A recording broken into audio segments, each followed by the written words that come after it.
বন্ধুরা সবাই কেমন আছেন? বন্ধুরা আমরা একটা জিনিস সমস্যার ভিতরে আছি যে আমরা একটা স্মার্টফোন কেনার পরে বেশ কিছুদিন ইউজ করার পরে সে ফোনটা স্লো হয়ে যাচ্ছে, হ্যাং ল্যাগ বা বিভিন্ন ধরনের সমস্যা দেখা দিচ্ছে বা আগের মতো পারফরমেন্স আমি পাচ্ছি না আমার ফোনটার থেকে। তখন আপনার করণীয় কী? বা তখন তো আপনি ভাবছেন যে আমার ফোনটা স্লো হয়ে গেছে, তখন আপনি কিছু না ভেবে আপনার ফোনটা রিস্টার্ট মারার কথা ভেবে নেন। আসলে রিস্টার্ট মারলেই কি সব সমস্যার সমাধান হবে? না বন্ধুরা, সব সমস্যার সমাধান হবে না, কিন্তু আপনার ফোনটা আগের মতো হইলেও কিছুটা ফাস্ট হবে। কিন্তু এই রিস্টার্ট মারার ফলে আপনার বলে অনেক ক্ষতি হচ্ছে বা আপনি অনেক অসুবিধার ভিতরেই পড়ে যাচ্ছে। কারণ আপনি ফোনটা কেনা অবধি আর এই পর্যন্ত ব্যবহার করা পর্যন্ত আপনি অনেক কিছু আপনার ফোনটাকে সেট করে রাখছেন। আপনার থাকতে পারে গুরুত্বপূর্ণ ফাইলস ডাটা বা আপনার যেমন জিমেল অ্যাকাউন্ট, আপনার ব্যাংকের অ্যাকাউন্ট, আপনার ফেসবুক, টুইটার, ইনস্টাগ্রাম এমন যাবতীয় কিছু আপনার ফোনটাকে আপনি সাজিয়ে গুছিয়ে এই পর্যন্ত নিয়ে আসছেন। কিন্তু আপনার ফোনটা স্লো হওয়ার কারণে আপনি রিস্টার্ট মারার কথা ভেবে নিচ্ছেন বা আপনি এই কোডটা আপনি একেবারে মুছে ফেলছেন। যার কারণে আপনি সমস্যার ভিতরে পড়ছেন। কিন্তু আপনি এই রিস্টার্ট ছাড়াই যদি বলি আপনার ফোনটাকে ফাস্ট করে নিতে পারবেন, তাহলে কেমন হয়? হ্যাঁ বন্ধুরা, আমি আজকে রিস্টার্ট ছাড়াই আপনাদের কিছু টেকনিক দেখাবো এবং একটা অ্যাপসের সাথে পরিচয় করাই দেবো, যার মাধ্যমে আপনার ফোনটাকে রিস্টার্ট ছাড়াই আপনি ফোনটাকে ফাস্ট করে নিতে পারবেন। বন্ধুরা, এই জন্য অনুরোধ থাকবে ভিডিওটা শেষ অবধি দেখার। আর যদি ভিডিওটা ভালো লেগে থাকে তাহলে অবশ্যই আপনার কাছে একটা লাইক আশা করি। চলুন বন্ধুরা, মূল প্রসঙ্গে যাওয়া যাক। বন্ধুরা দেখেন, ফোন স্লো হয় বিভিন্ন কারণে। আমি আজকে পার্ট বাই পার্ট বলবো, আপনি এই জিনিসগুলো ফলো করবেন। এই জন্য চলেন বন্ধুরা, আমরা নাম্বার ওয়ানে ফোনটা স্লো হয় এ একটা কারণ আমি বলি, যে ফোনটা ফার্স্ট কারণ হচ্ছে স্লো হওয়ার, যে আপনার ফোনে যদি এসডি কার্ড থেকে থাকে তাহলে অবশ্যই এই মুহূর্তে খুলে ফেলুন, কারণ এই এসডি কার্ডের জন্য আপনার ফোনটা স্লো হওয়ার একমাত্র কারণ। কারণ তার যে রেট অফ স্পিড একটা এসডি কার্ডের, সেখানে আপনার ফোনের যে স্টোরেজ স্পিড অনেক বেশি, এই জন্য আপনি এসডি কার্ডের স্পিড স্লো হওয়ার কারণে আপনার ফোনটা ফাস্ট থাকে না বা স্লো করে ফেলায় বা অনেক সময় হ্যাং ল্যাগ দেখা দেয় আপনার এসডি কার্ড থাকার ফলে। এই জন্য আপনার যদি ফোন যদি কেনেন তাহলে বেশি ভেরিয়েন্ট দেখে কিনবেন, যেন আপনার এসডি কার্ডের প্রয়োজন না হয়। এজন্য অবশ্যই আপনি এসডি কার্ড ইউজ করবেন না। এবং দ্বিতীয় নাম্বার অপশন হচ্ছে যে আপনার ফোনে যদি অযথা অ্যাপ্লিকেশন আপনি ইনস্টল করে রাখেন, তাহলে এই মুহূর্তে মুছে ফেলুন। কেননা আপনার অযথা অ্যাপ্লিকেশন যা আপনার কাজে লাগে না, যে কটা সে কটা আপনি মুছে ফেলুন, আর যে কটা কাজ লাগে সে কটা রাখুন। বলবো আপনি সাধারণত ছোটোখাটো অ্যাপ্লিকেশন ইউজ করুন, যদি আপনার কম র্যামের ভেরিয়েন্ট বা আপনার ফোন অত শক্তিশালী না হয়ে থাকে।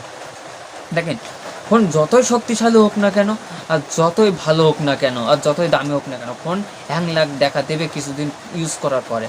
কিন্তু এই ফোনটা ঠিক করা বা এই ফোনটা চালানোর দায়িত্ব আপনাকে। আপনি কীভাবে চালাবেন সেটা আপনার উপরে ডিপেন্ডস করবে। এই জন্য অনুরোধ থাকবে, আপনি অযথা অ্যাপ্লিকেশন গুগল প্লে স্টোর থেকে ডাউনলোড করে আপনার ফোনে রাখবেন না। আপনার যে কটা প্রয়োজনে আসে সে কটা আপনি রাখবেন, আর বাকি যে অ্যাপ্লিকেশন আপনি ডিলিট করে দেবেন যা আপনার কাজে লাগে না বা আপনার কাজে লাগে হালকা পাতলা লাগে বা আবার লাগে না, সেসব অ্যাপ্লিকেশন আপনি আনইনস্টল করে রেখে দেবেন।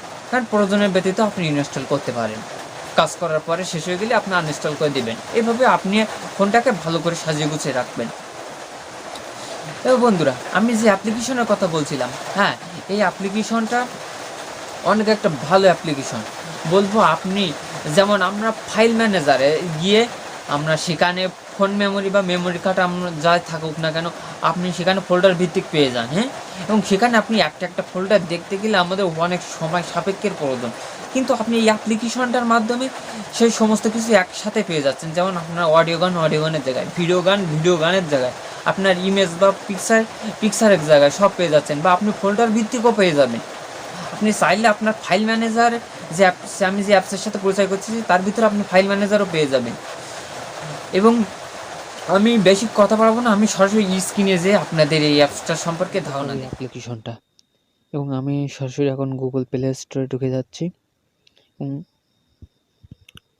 গুগল প্লে স্টোরে যাওয়ার পর দেখছেন আমি এই অ্যাপসটা অলরেডি ডাউনলোড করে রাখছি।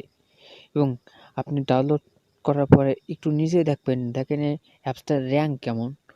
দেখেন এই অ্যাপসটা 500 মিলিয়ন প্লাস ডাউনলোড হয়েছে, তাহলে বুঝতে পারছেন এই অ্যাপসটা কত মানুষের কাজে লাগছে।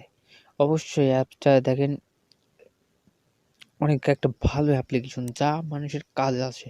এজন্য আপনাদের সাথে এই অ্যাপসটার কথা শেয়ার করছি। আমরা ওপেনে চাপ দিয়ে অ্যাপসের ভিতরে ঢুকে যাই এবং দেখেন অ্যাপসের ভিতরে গেলে আপনার ডিটেইলস সবকিছু দেখাচ্ছে। আপনার ডাউনলোডস, আপনার ইমেজ বা কতগুলো পিকচার আছে সব দেখাচ্ছে। আপনার ভিডিও মানে সব এক জায়গায় পাচ্ছেন এবং অডিও সব এক জায়গায় পাচ্ছেন। হ্যাঁ? এবার দেখেন আপনি যদি আপনি ওপরে দেখেন আমি ডাউনলোডের ভিতরে ঢুকছি এবং ডাউনলোডের ভিতরে ঢোকার পরে দেখেন আপনি ফোল্ডার ভিত্তিক পেয়ে যাচ্ছেন। মানে আপনার মেমোরি কার্ডে যে ফোল্ডার হিসাবে থাকে এখানে আপনি সেই ফোল্ডার হিসেবে পেয়ে যাচ্ছেন এবং এক ফোল্ডারে এক একটা যেটা রাখা আছে সেটা আপনি চাইলে এখান থেকে চেপে ধরে ডিলিট করতে পারবেন এবং খুব সহজে এটা ডিলিট করা সম্ভব অনেক দ্রুততার সাথে।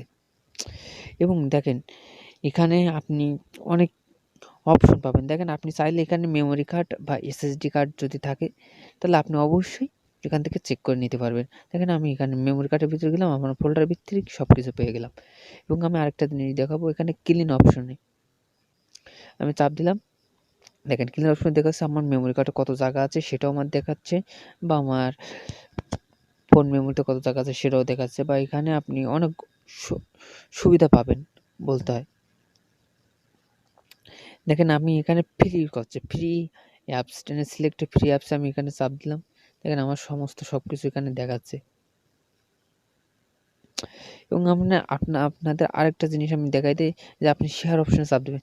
এখানে আপনি ফাইল ট্রান্সফার করতে পারবেন। এখানে দেখেন রিসিপ্ট সেন্ড আছে যার মাধ্যমে আপনি অনেক একটা ভালো এক্সপিরিয়েন্স পাবেন বলতে হয়। বন্ধু এই অ্যাপ্লিকেশন আপনি অবশ্যই ট্রাই করে দেখেন, অবশ্যই ভালো। বন্ধুরা এই অ্যাপসটা আপনাদের কেমন লাগলো? যদি ভালো লাগে তাহলে যদি ডাউনলোড লিঙ্ক আমার ভিডিওর ডেসক্রিপশন বক্সে দেওয়া থাকবে, ওখান থেকে আপনি চাইলে ডাউনলোড করে নিতে পারবেন এবং আপনি গুগল প্লে স্টোরেও পেয়ে যাবেন এই অ্যাপসটা।